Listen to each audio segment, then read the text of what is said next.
ரசூல் ஸல்லல்லாஹு அலைஹி சொல்கிறாங்க, ஒரு மனிதன் பனு இஸ்ராயீலுடைய காலத்தில் ஒரு மனிதர் நடந்து போகிறார். நடந்து போகிற நேரத்தில் அவர் எப்படி இருந்தார்னு சொன்னால், தலையை அழகாக நீட்டாக வாரி அழகாக வாரி எழுந்திரியார்.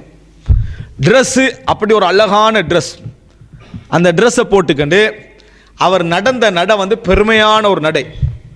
அதாவது இந்த உலகத்தில் நம்மளை விட்டால் ஆள் இல்லைன்ற ஒரு நடை அவர் என்ன செய்கிறாரு, நடக்கிறாரு.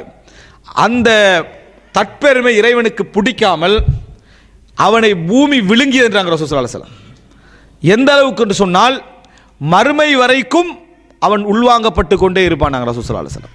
சஹீஹுல் புகாரில் வருது, மறுமை வரைக்கும் உள்ளே இழுக்கப்பட்ட அவன், அதாவது எல்லா மனிதர்களுக்கும் ஒரு இடத்த அல்லாஹ் வச்சுக்கிறான் இந்த உலகத்தில்.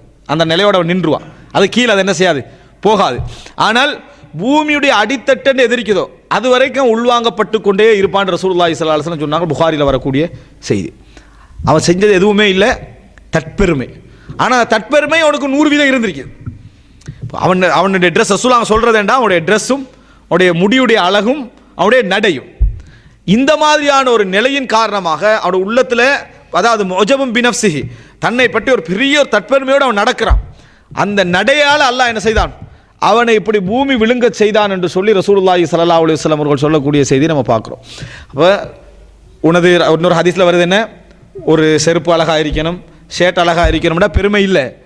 ஆனால் பெருமை இல்லைன்னா என்ன, அழகாக இருக்கணும்னு நினச்சா பெருமை இல்லை.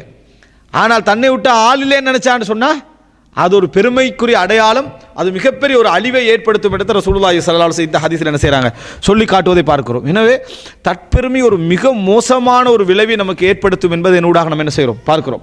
தற்பெருமைன்றது என்றைக்கும் என்ன செஞ்சிடக்கூடாது, யாருக்கும் எந்த ஒரு வகையிலும் நம்ம உடனே நமக்கு வந்ததுன்னா உடனே அதை நீக்கிக் கொள்ள வேண்டும். நமக்குள்ள குறைகளை பற்றி என்ன செய்யணும், நமக்கு என்ன தவறுகள் இவைகளை நம்ம சிந்திக்க நம்ம பழக வேண்டும்.